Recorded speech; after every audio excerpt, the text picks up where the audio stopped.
crankshaft sensor location. So it's right behind supercharger.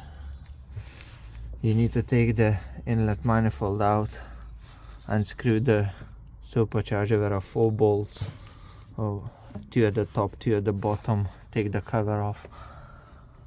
Here is the camshaft position, but it's hard to get to. I didn't see any videos who actually showed where is this crankshaft sensor location. I only found on a few websites, but it's behind the supercharger. It is the original one, quite dirty. Hopefully this is my issue with P0016 code. If not, it means I need to open the timing chain cover and see if the timing is gone, but the chain was done like 7,000 miles ago.